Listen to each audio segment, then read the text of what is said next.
നമസ്കാരം. മലയാളി വാർത്തയിലേക്ക് സ്വാഗതം. ഈങ്ങാപ്പുഴ കക്കാട് കൊല്ലപ്പെട്ട ഷിബിലയുടെയും പ്രതി യാസിറിന്റെയും ബന്ധം കുടുംബം ആദ്യം മുതൽക്കേ തന്നെ എതിർത്തിരുന്നു. മറ്റൊരാളുമായി നിക്കാഹ് കഴിഞ്ഞ ശേഷമാണ് യാസിറിന്റെ കൂടെ ഇറങ്ങിപ്പോയത്. ഇരുവരും തമ്മിലുള്ള ബന്ധം ഉപേക്ഷിച്ചുവെന്ന് അറിയിച്ചതിനെ തുടർന്നാണ് ഷിബിലെ മറ്റൊരാളുമായി നിക്കാഹ് ചെയ്യിപ്പിച്ചത്. എന്നാൽ വിവാഹത്തിനു മുമ്പ് ഷിബില യാസിറിനൊപ്പം ഇറങ്ങിപ്പോവുകയായിരുന്നു. തുടർന്ന് ഇവർ വിവാഹം രജിസ്റ്റർ ചെയ്തു. കക്കാട് നക്കലമ്പാട് പ്രദേശത്ത് അയൽവാസികളായിരുന്നു യാസിറും ഷിബിലയും. അവിടെ വച്ചാണ് ഇവർ ഇഷ്ടത്തിലായത്. പിന്നീട് യാസിറിന്റെ കുടുംബം നക്കലമ്പാട് നിന്ന് പോയെങ്കിലും ബന്ധം തുടർന്നു. വിവാഹം കഴിഞ്ഞ ശേഷം ഷിബിലയും യാസിറും അടിവാരത്താണ് വാടകയ്ക്ക് താമസിച്ചിരുന്നത്. കുറച്ചുകാലം ബേക്കറി ജോലി ചെയ്തിരുന്ന യാസിർ പിന്നീട് സ്വന്തമായി തട്ടുകട ആരംഭിച്ചു. തട്ടുകടയുടെ പിന്നിൽ ലഹരി ഇടപാട് ഉണ്ട് എന്നാണ് നാട്ടുകാർ ആരോപിക്കുന്നത്. വിവാഹം കഴിഞ്ഞപ്പോൾ മുതൽ ഷിബിലെ യാസിർ മർദ്ദിച്ചിരുന്നുവെന്നാണ് അയൽവാസിയായ ബിജു പറയുന്നത്. വീട്ടുകാരുടെ സമ്മതമില്ലാതെ യാസിറിനൊപ്പം ഇറങ്ങിപ്പോയതിനാൽ തിരികെ വീട്ടിലേക്ക് വരാനോ പ്രശ്നങ്ങൾ പറയാനോ ഷിബിലയ്ക്ക് സാധിച്ചിരുന്നില്ല. കുട്ടിയുണ്ടായി കുറച്ചുനാൾ കഴിഞ്ഞ ശേഷമാണ് ഷിബില സ്വന്തം വീട്ടിലേക്ക് വരാൻ തുടങ്ങിയത്. സഹോദരിയുടെ വിവാഹശേഷം ഷിബിലയുടെ സ്വന്തം വീട്ടിൽ പിതാവ് അബ്ദുറഹ്മാൻ, മാതാവ് ഹസീന എന്നിവർ മാത്രമായിരുന്നു ഉണ്ടായിരുന്നത്. പ്രവാസിയായിരുന്ന അബ്ദുറഹ്മാൻ വീടിനോട് ചേർന്ന് കട നടത്തുന്നുണ്ട്. ഷിബിലയും യാസിനും തമ്മിൽ പ്രശ്നം രൂക്ഷമായതോടെ വാർഡ് മെമ്പർ അടക്കം പ്രശ്നപരിഹാരത്തിന് ഇടപെട്ടിരുന്നു. ചൊവ്വാഴ്ച ഉച്ചയ്ക്ക് ഷിബിലയുടെ വീട്ടിലെത്തി SSLC സർട്ടിഫിക്കറ്റ് ഉൾപ്പെടെ തിരിച്ചു കൊടുത്ത ശേഷം വൈകിട്ട് വരാമെന്നും സലാം പറഞ്ഞ് പിരിയാമെന്നും അറിയിച്ചാണ് യാസിർ പോയത്. അബ്ദുറഹ്മാൻ എതിർത്തിരുന്നതുകൊണ്ട് ഷിബില തന്റെ കൂടെ വരാതിരുന്നതെന്ന് കരുതിയ യാസിർ അദ്ദേഹത്തെ കൊല്ലണമെന്ന ഉദ്ദേശത്തോടെയാണ് വൈകുന്നേരം കത്തിയുമായി വീണ്ടും എത്തിയത്. ഷിബിലയുടെ പ്രാഥമിക പോസ്റ്റ്മോർട്ടം റിപ്പോർട്ട് പുറത്തു വന്നിരുന്നു. കഴുത്തിലേറ്റ ആഴത്തിലുള്ള മുറിവാണ് മരണകാരണമെന്നാണ് റിപ്പോർട്ടിൽ പറയുന്നത്. കഴുത്തിലെ 2 മുറിവും ആഴത്തിലുള്ളതാണ്. ശരീരത്തിലാകെ 11 മുറിവുകൾ ഉള്ളതായി പോസ്റ്റ്മോർട്ടം റിപ്പോർട്ടിൽ പറയുന്നു. ഷിബിലയുടെ കൊലപാതകത്തിൽ ഭർത്താവ് കാക്കവയൽ മണ്ഡലമുക്ക് യാസിറിനെ കഴിഞ്ഞ ദിവസം പോലീസ് അറസ്റ്റ് ചെയ്തിരുന്നു. ഭാര്യയുടെ പിതാവ് അബ്ദുറഹ്മാനെ കൊല്ലുകയായിരുന്നു ലക്ഷ്യമെന്ന് ഇയാൾ പോലീസിന് മൊഴി നൽകിയതായാണ് സൂചന. കഴുത്തിന്റെ വലതുഭാഗത്തായി ഏറ്റു കുത്താണ് ഷിബിലയുടെ മരണത്തിന് കാരണമായതെന്നാണ് പോസ്റ്റ്മോർട്ടത്തിലെ പ്രാഥമിക നിഗമനം. ഷിബില തനിക്കൊപ്പം വീട്ടിലേക്ക് തിരിച്ചു വരാത്തതിലുള്ള വൈരാഗ്യത്തെ തുടർന്ന് കൊലപാതകം നടത്തിയതെന്നാണ് ഭർത്താവ് യാസിർ പോലീസിന് നൽകിയ മൊഴി. തടയാൻ ശ്രമിച്ചതുകൊണ്ടാണ് മാതാപിതാക്കളെ ആക്രമിക്കേണ്ടി വന്നതെന്നും മൊഴിയിൽ പറയുന്നു. സഹിക്കാവുന്നതിന്റെ പരമാവധി അവൻ സഹിച്ചിട്ടുണ്ട്. വീട്ടുകാരുടെ ഇഷ്ടമില്ലാതെ അവന്റെ കൂടെ പോയി എന്നുള്ളതുകൊണ്ട് ആരെയും ഒന്നും അറിയിക്കാതെ 4-5 വർഷം തള്ളി നീക്കി. തീരെ നിവൃത്തിയില്ലാത്തത് കൊണ്ടാണ് 1 മാസം മുൻപ് സ്വന്തം വീട്ടിലേക്ക് മടങ്ങിയത്. ഷിബിലയെക്കുറിച്ച് ബന്ധുക്കൾ പറയുന്നത് ഇങ്ങനെയാണ്. മുൻപൊരിക്കൽ ഇതുപോലെ പിണങ്ങി വരികയും യാസിർ വന്ന് തിരികെ കൊണ്ടുപോവുകയും ചെയ്തിരുന്നു. എന്നാൽ അന്ന് പോയ ശേഷം അവളെ മുറിയിൽ പൂട്ടിയിട്ട് അതിക്രൂരമായി മർദ്ദിക്കുകയായിരുന്നു. യാസിർ ഷിബിലയുടെ പേരിൽ വായ്പകൾ എടുത്തിട്ടുണ്ട്. ഇതെല്ലാം അടയ്ക്കേണ്ട ബാധ്യതയും അവൾക്ക് വന്നു ചേർന്നു. യാസിറിനൊപ്പം ഇനി തുടരാനാവില്ലെന്നും പുതിയൊരു ജീവിതം ആരംഭിക്കാമെന്നും അവൾ ആഗ്രഹിച്ചിരുന്നു.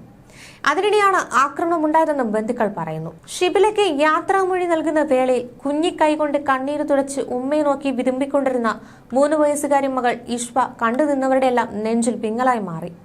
ഉപ്പയുടെ കുത്തേറ്റ് ഉമ്മ പിടഞ്ഞു മരിക്കുന്നത് നേരിൽ കണ്ടുവെന്ന് മാത്രമല്ല, ഉപ്പാപ്പയും ഉമ്മാമ്മയും മെഡിക്കൽ കോളേജിൽ ചികിത്സയിലുമാണ്.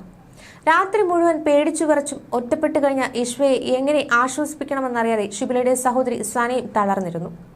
യാസിർ ഷിബിലയെ ആക്രമിച്ചത് മകൾ 3 വയസ്സുകാരി ഇഷ്വയുടെ മുന്നിലിട്ടാണ്. ചോരയും ബഹളവും കണ്ട് ഭയന്നു വിറച്ച കുഞ്ഞ് അപ്പോൾ മുതൽ നിർത്താതെ കരയുകയായിരുന്നു എന്നാണ് ബന്ധുക്കൾ പറയുന്നത്. ഉമ്മ മരിക്കുകയും ഉപ്പ ജയിലിലാവുകയും ചെയ്തു. ഉമ്മയുടെ മാതാപിതാക്കൾ ആശുപത്രി വിട്ടിട്ടുമില്ല. 3 വയസ്സുകാരി കുഞ്ഞിനെയും സനയെയും എങ്ങനെ ആശ്വസിപ്പിക്കണമെന്നറിയാതെ നെഞ്ചു വെങ്ങിക്കൊണ്ടാണ് ആദരാഞ്ജലി അർപ്പിക്കാനെത്തിയവർ മടങ്ങിയത്. ഷിബിലെ പിതാവ് അബ്ദുറഹ്മാനും മാതാവ് ഹസീനയും നിറകണ്ണുകളോടെയാണ് medical college KHRWS pay ward പരിസരത്തു നിന്ന് അവസാനമായി ഒരു നോക്ക് കണ്ടത്. പോസ്റ്റ്മോർട്ടത്തിന് ശേഷമാണ് ഇരുവരെയും കാണിച്ചത്. യാസിറിന്റെ കുത്തേറ്റ് മെഡിക്കൽ കോളേജ് ആശുപത്രിയിൽ കഴിയുന്ന അബ്ദുറഹ്മാനെ സ്ട്രെച്ചറിലും ഹസീനെ ചക്രക്കസേരയിലും ഇരുത്തിയാണ് പേ വാർഡിന് സമീപത്തേക്ക് കൊണ്ടുവന്നത്.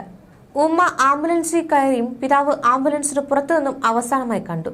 അബ്ദുറഹ്മാന് ഇടതു ചെവിക്ക് മുകളിലായാണ് കുത്തേറ്റത്. ഹസീനയ്ക്ക് വലതുഭാഗത്ത് വാരിയലിന് മുകളിലുമാണ് പരിക്ക്. വൈകിട്ട് 7:15-നും 7:30-നും ഇടയിലെ 15 മിനിറ്റ്. അതിനുള്ളിൽ തന്നെ എല്ലാം കഴിഞ്ഞിരുന്നു. കൊല്ലപ്പെട്ട ഷിബിലയുടെ അയൽവാസി തണ്ടീക്കൽ നാസറിന്റെ ഞെട്ടലും അമ്പരപ്പും ഇപ്പോഴും മാറിയിട്ടില്ല. വൈകിട്ട് നോമ്പ് തുറക്കുന്ന സമയത്ത് ശബ്ദവും ബഹളവും കേട്ടാണ് ഓടിച്ചെന്നത്. നോക്കുമ്പോൾ ചോരയിൽ കുളിച്ച് ഷിബില മുറ്റത്ത് വീണ് കിടക്കുന്നു. കഴുത്ത് ആഴത്തിൽ മുറിഞ്ഞിരുന്നു. തടയാൻ ശ്രമിക്കുന്നതിനിടയിലാകണം ഒരു കയ്യിലും കുത്തേറ്റിട്ടുണ്ട്. ഷിബിലയുടെ ഉപ്പയ്ക്ക് തലയ്ക്ക് വെട്ടേറ്റിട്ടുണ്ട്. ഉമ്മയും ചോരയിൽ മുങ്ങി നിൽക്കുന്നു. ഓടിച്ചെന്ന എന്റെ നേരെ യാസിർ കത്തിവീശി. ശരിയാക്കുമെന്ന് ആക്രോശിച്ചു. പെട്ടെന്ന് അവിടെ ഇരുന്ന സൈക്കിൾ എടുത്ത് അവന്റെ നേരെ വീശി. അതോടെ അവൻ കാറിൽ കയറി. ഒരിക്കൽ കൂടി സൈക്കിൾ വീശിയപ്പോൾ കാറിന്റെ ചില്ല് പൊട്ടി.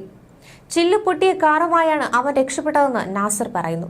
നാസറിന്റെ നേതൃത്വത്തിലാണ് പിന്നീട് 3 പേരെയും വാഹനത്തിൽ കയറ്റി ഈങ്ങാപ്പുഴയിലെ ആശുപത്രിയിൽ എത്തിച്ചത്. വീട്ടിൽ നിന്ന് എടുക്കുമ്പോഴേ ഷിബിലയുടെ ജീവൻ നഷ്ടമായിരുന്നു. ചൊവ്വാഴ്ചയ്ക്ക് ഉച്ചയ്ക്കാണ് യാസിർ വീട്ടിലെത്തിയത്. ഈ സമയത്ത് ഷിബില വീട്ടിലുണ്ടായിരുന്നില്ല. അതിനാൽ ഷിബിലയെ കാണാൻ വൈകിട്ട് എത്താമെന്നും നല്ല രീതിയിൽ സംസാരിച്ച് പിരിയാമെന്നുമാണ് യാസിർ മടങ്ങിയത്. എന്നാൽ രാത്രി എത്തിയ യാസിർ ഷിബിലയോട് കൂടെ ഇറങ്ങാൻ ആവശ്യപ്പെടുകയായിരുന്നു. ഇത് ഷിബിലയും പിതാവും നിരസിച്ചു. തുടർന്ന് ഷിബിലയുടെ കൈപിടിച്ചു വലിച്ച് പുറത്തേക്കിട്ട യാസിർ ദേഹത്ത് കയറിയിരുന്ന് കുത്തുകയായിരുന്നു. ഇത് തടയുന്നതിനിടെയാണ് മാതാപിതാക്കൾക്ക് പരിക്കേറ്റതെന്ന് നാസർ പറയുന്നു. പ്രതിയെ താമരശ്ശേരി കോടതിയിൽ ഹാജരാക്കി. ഷിബിലയുടെ വീട്ടിൽ കഴിഞ്ഞ ദിവസം ഫോറൻസിക് സംഘമെത്തി പരിശോധന നടത്തി. താമരശ്ശേരി ഇൻസ്പെക്ടർ എ സായുജ് കുമാറിന്റെ നേതൃത്വത്തിൽ ഇൻക്വസ്റ്റ് നടത്തിയ മൃതദേഹം പോസ്റ്റ്മോർട്ടത്തിന് ശേഷം ഉച്ചയ്ക്ക് 1:45 ബന്ധുക്കൾക്ക് കൈമാറി. ഇർഷാദു സിബിയാൻ സെക്കൻഡറി മദ്രസയിൽ പൊതുദർശനത്തിന് വെച്ച മൃതദേഹം കക്കാടുപള്ളിയിൽ ഖബറടക്കം നടത്തി. ആദ്യം വീട്ടിൽ നിന്നിറങ്ങി വന്നത് ഷിബിലയായതിനാൽ ഷിബിലയെ കുത്തുകയായിരുന്നു. ഷിബിലയുടെ കരച്ചിൽ കേട്ടാണ് അബ്ദുൾ റഹ്മാൻ എത്തിയത്. അബ്ദുൾ റഹ്മാനെയും പിന്നാലെ എത്തിയ ഹസീനെയും കുത്തിയ ശേഷം യാസിർ കാർ ഓടിച്ച് രക്ഷപ്പെടുകയായിരുന്നു. യാസിർ ഉൾപ്പെടുന്ന വലിയൊരു ലഹരി മരുന്ന് സംഘം അടിവാരം ഈങ്ങാപ്പുഴ കേന്ദ്രീകരിച്ച് പ്രവർത്തിക്കുന്നുണ്ടെന്ന് നാട്ടുകാർ പറയുന്നു. ഉമ്മയെ വെട്ടിക്കൊന്ന ആഷിഖും ഈങ്ങാപ്പുഴയിൽ ഭാര്യ ഷിബിലയെ വെട്ടിക്കൊന്ന യാസിറും ജോലി ചെയ്തത് ഒരു തട്ടുകടയിലെന്നാണ് വിവരം. താമരശ്ശേരി ചുരത്തിലെ ഈ തട്ടുകട ലഹരി വ്യാപാരത്തിന്റെ കേന്ദ്രമെന്നാണ് ജനകീയ സമിതി പറയുന്നത്. പരാതിയെ തുടർന്ന് ഈ കട പൂട്ടിയിരുന്നു. വീണ്ടും തുറന്ന തട്ടുകടയുടെ മറവിൽ ലഹരി വിൽപ്പന നടക്കുന്നുവെന്നാണ് ഉയർന്ന ആരോപണം.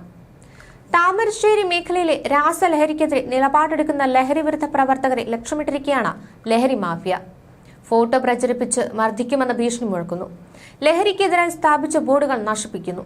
പോലീസും സഹായിക്കുന്നില്ല എന്നാണ് ജനകീയ കർമ്മസമിതി പറയുന്നത്. ലഹരി മാഫിയ താവളമാക്കുന്നത് ചുരവും പരിസരവുമൊക്കെയാണെന്നും പ്രതീക്ഷകൾ നഷ്ടമായെന്നും ജനകീയ സമിതി പറയുന്നു. ഇതിനിടെ പ്രതി യാസിർ റിമാൻഡിലായി. താമരശ്ശേരി കോടതിയാണ് പ്രതിയെ 14 ദിവസത്തേക്ക് റിമാൻഡ് ചെയ്തത്. പ്രതിക്കായി അന്വേഷണ സംഘം ഉടൻ കസ്റ്റഡി അപേക്ഷ നൽകും. കസ്റ്റഡി ലഭിച്ചതിനു ശേഷം പ്രതിയെ സംഭവ സ്ഥലത്തെത്തിച്ച് തെളിവെടുക്കും. ലഹരി ഉപയോഗത്തെ തുടർന്നുണ്ടായ കുടുംബ വഴക്ക് കൊലപാതകത്തിൽ കലാശിച്ചുവെന്നാണ് പോലീസിന്റെ നിലവിലെ കണ്ടെത്തൽ. കേരളത്തിൽ ഇത്തരത്തിൽ കുറ്റകൃത്യങ്ങളിൽ വർധനവുണ്ടാകുമ്പോഴും സാമൂഹ്യ സുരക്ഷയ്ക്ക് ഉതകുന്ന യാതൊരു നടപടികളും സ്വീകരിക്കാൻ സർക്കാർ തയ്യാറാകുന്നില്ല എന്ന ആരോപണം ഉയരുന്നുണ്ട്. സർക്കാരിന്റെ വീഴ്ചയും ഇത്തരം സംഭവങ്ങൾ ആവർത്തിക്കുന്നതിന് കാരണമാണ്. പല സംഭവങ്ങളിലും പോലീസിന്റെ സമയോചിതമായ ഇടപെടലുകൾ ഉണ്ടായിരുന്നുവെങ്കിൽ അപകടങ്ങൾ ഒഴിവാക്കാനായേനെ. ന്യൂസ് ഡെസ്ക് മലയാളി വാർത്ത.